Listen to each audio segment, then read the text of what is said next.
Check it out right here. Like this. Come on. 1, 2. 1, 2.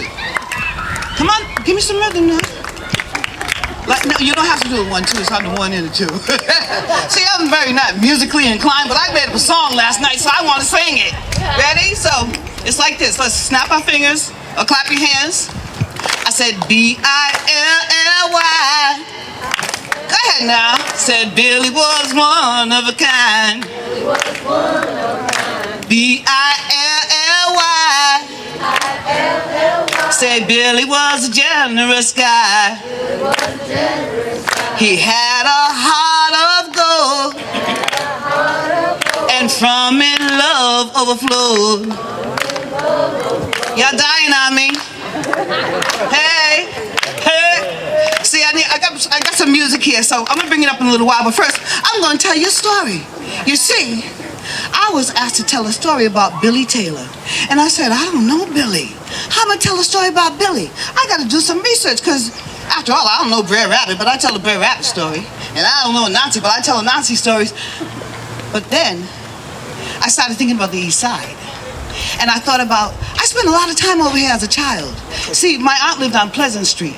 They were the Brights. And then we knew the Campbells up the street, and then the Bradleys, and then there were the Gordons, and then the Glens, and then there was the Delves. And you see, all of these people were friends and family. But then I had to look some more, because I had to know a little bit about this person I was talking about. And then I looked, and I remembered. You see, I saw his face, and I remembered his face.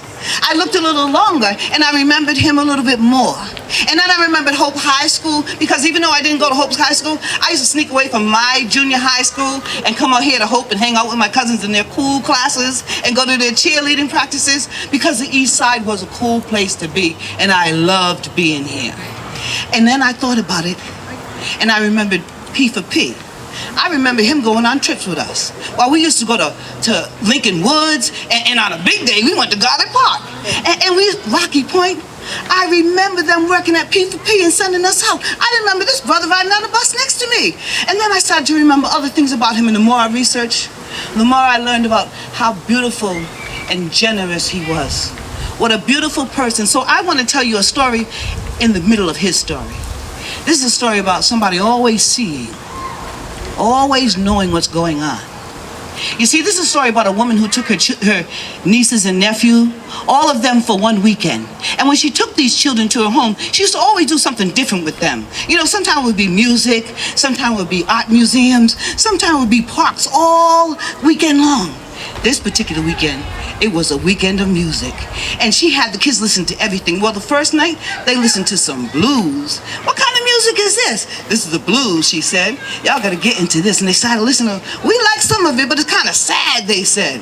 Well, the next morning when they got up, she had on some jazz music. And the kids said, I kind of like this a little better than the last one. It's got a little bit more. I can dance to this, they said. So they started getting into the music. But as I said, Auntie was going to introduce them to all kinds of music all weekend long. So they went out to the park, had a good time, came back that night, listened to some 60s R&B. Oh, they were loving it. Well, they went to bed that night. It was a Saturday night. And everybody went to sleep. But see, Auntie was well connected in the community. So in the morning when she got up, she decided she's gonna go fix something, a big breakfast for the children. And as she was fixing the breakfast, one of the little ones came downstairs and said, they picking on me upstairs. Who's picking on you? All my brothers and sisters. Brittany, Courtney, Paulie, El Ray, they picking on me. Don't you worry, baby. Sit down here with me. Cook with me. You want to make some breakfast with me? Yeah. He sat there and we made waffles and we talked, but then I snuck away to the phone. See, I have to tell you, as I say now, you find it's me. I snuck away to the phone and I called my girlfriend who worked at BRU. God rest her soul. I called and I said, Nikki, do me a favor. At 8:45, I want you to say Brittany, Courtney, El Ray, and Paulie, stop picking on Chris. She said, all right.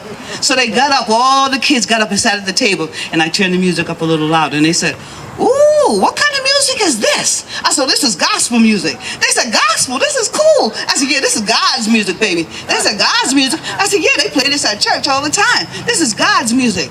They said, oh, wow. I said, so you're listening to God's music right now? They're like, oh, okay. So they sat down and started eating their waffles and eating their orange slices and their turkey bacon. And as they ate and got full and got ready to reach for another piece, it was 8:45. Nikki came on and said, Brittany, Courtney, L.A., and Paulie, I want you to stop picking on Chris. They said, oh. I said, God's always watching.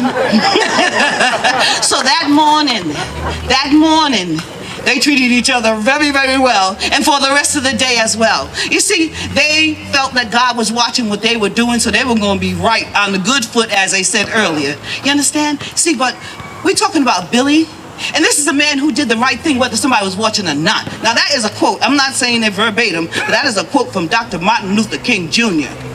It doesn't matter what you do when people are watching. It's what you do when people are not watching. Can you live up to that caliber? This was a brother who did all kinds of things for his community. Well, I heard that he bought a bus and took children to parks, took them on trips to the beaches and stuff like this out of his own pocket, generosity out of his own pocket.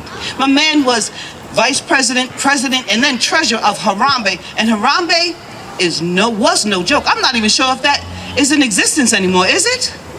Hannah would know.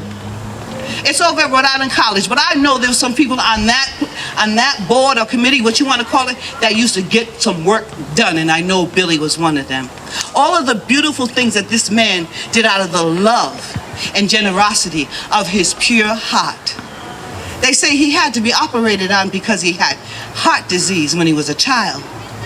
I think the world just didn't know how beautiful his heart was, and they had to try to figure it out. But the man was beautiful, and he had a heart of gold.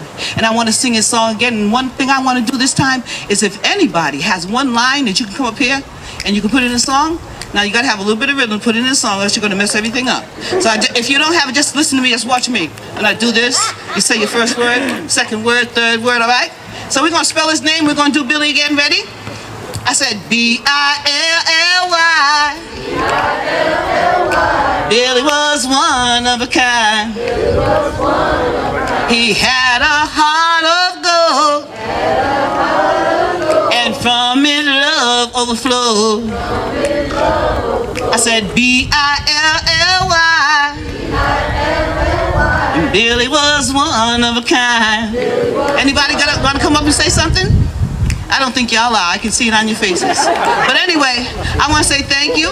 Thank you for listening. Thank you for letting me get to sing my song, and thank you for singing it with me. And before you go, the point of this is somebody's always watching. It's time for us to step up and give them a good example. Thank you.